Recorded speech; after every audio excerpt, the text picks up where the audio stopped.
Բարև ձեզ, սիրելի հայրենակիցներ և մեր ալիքի հարգելի հետևորդներ։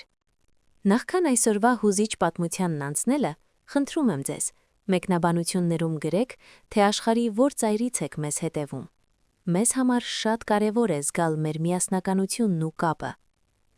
Նաև չմոռանաք բաժանորդագրվել ալիքին և սեղմել զանգակի կոճակը, որպեսզի բաց չթողնեք մեր հաջորդ տեսանյութերը։ Ձեր աջակցությունն օգնում է մեզ շարունակել ներկայացնել պատմություններ, որոնք միավորում են մեր սրտերը։ Ասում են ժամանակը բուժում է բոլոր վերքերը։ Բայց կան վերքեր, որոնք ոչ թե լավանում են, այլ պարզապես թմրում են, սպասելով առաջին իսկ սառը քամուն, որպեսզի նորից սկսեն մղկտալ։ Իմ վերքը սկսվեց ճիշտ 12 տարի առաջ, երբ ես 20 տարեկան միամիտ մի աղջիկ սպիտակ հարսանեկան զգեստով ոտք դրեցի այն տունը, որը պիտի դառնար իմ ամրոցը,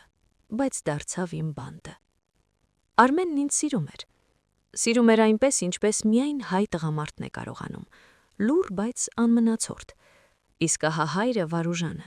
նրա հայացքը հենց առաջին օրվանից սառն էր, ինչպես արագածի գագաթի ձյունը։ Երբ մենք մտանք տուն ու ես սովորույթի համաձայն փորձեցի համբուրել նրա ձեռքը ի նշան հարգանքի, նա ձեռքը կոպիտ հետ քաշեց ու առանց բառ ասելու դուրս եկավ պատշգամբ։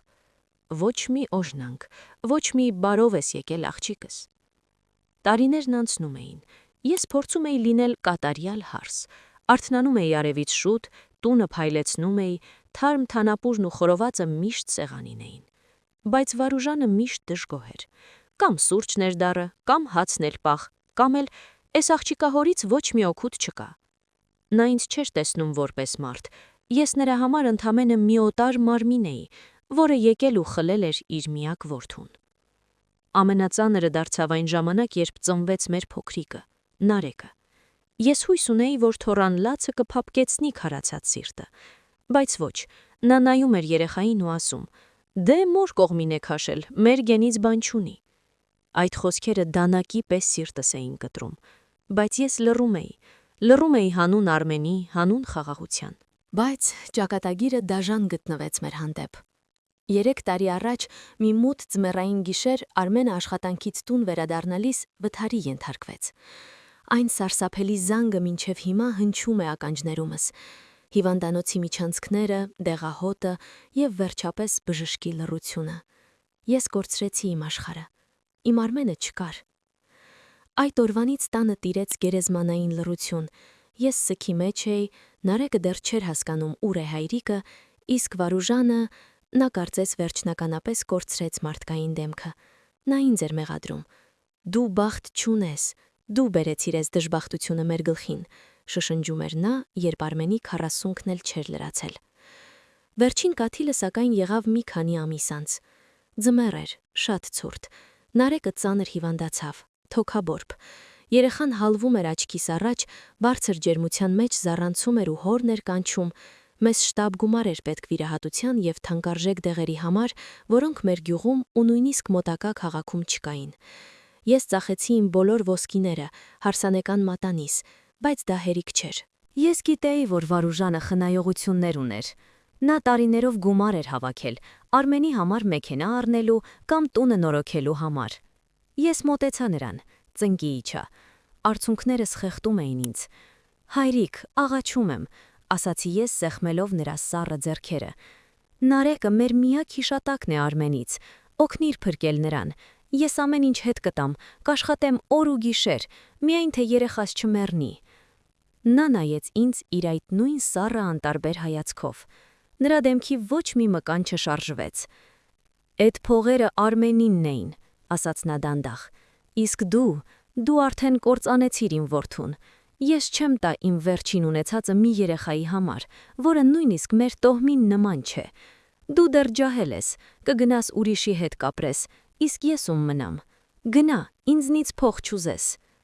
Այդ պահին իմ մեջ ինչ-որ բան կոտրվեց։ Դա ոչ թե ցավ էր, այլ մի սարսափելի դատարկություն։ Ես հասկացա, որ այս մարդը ոչ թե ցավից էր քարացել, այլ չարությունից։ Նա պատրաստ էր զոհաբերել սեփական թոռանը, միայն թե ինձ պատժեր իր հորինած մեղքերի համար։ Ես ոչինչ չասացի, վեր կացա, սրբեցի արցունքներս ու մտա երեխայի սենյակ։ Այդ գիշեր ես հրաշքով, ծանոթ բարեկամի օգնությամբ, պարտքերով ու տանջանքով երեխային հասցրեցի Երևան։ Նարեկին փրկեցին, բայց այդ գիշեր ես մահացա որպես հարս ու որպես զոհ։ Երբ երեխան ապաքինվեց, ես վերադարձա այդ տուն միայն մեկ նպատակով՝ հավաքելու իմ իրերը։ Վարուժանը նստած էր նույն պատշգամբում, նույն սուրճի բաժակով։ Նա նույնիսկ չհարցրեց ինչպես է թոռը։ Ես կանգնեցի նրա դիմաց։ Գիտեք, ասացի ես ձայնով, որն այլևս չէր դողում, դուք ինձ չսիրեցիք առաջին օրվանից, ու ես դա ներել էի, բայց դուք չսիրեցիք Արմենի Արյոնը,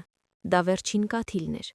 Դուք մնալու եք այս մեծ տանը լիակատար մնակության մեջ, ու երբ մի օր ձեռքդ դողա ու ջուր ուզես, հիշիր այս օրը։ Հիշիր, որ դուք ինքներդ սպանեցիք ձեր ընտանիքը։ Ես վերցրեցի Նարեկի ձեռքն ու դուրս եկա դարպասներից առանց հետ նայելու։ Հիմա ես ապրում եմ Վարձով, աշխատում եմ երկու տեղում, որ պարտքերս փակեմ։ Դժվար է, շատ դժվար, բայց ամեն գիշեր, երբ համբուրում եմ քնած Նարեկի ճակատը, ես գիտեմ, որ ես փրկել եմ ոչ միայն նրա կյանքը, այլև նրա հոգին, այդ չարությամբ լցված տնից։ Իսկ Վարուժանը, լսել եմ, որ հիմա հիվանդ է, միայնակ ու լքված։ Մարդիկ ասում են փոշմանել է, բայց կան քայլեր, որոնցից հետո ներիրն այլևս իմաստ չունի, որովհետև կաթիլը, որը լցրեց բաժակը, դարձավ մի ամբողջ օվկիանոս, որը մեզ ընդմիշտ բաժանեց։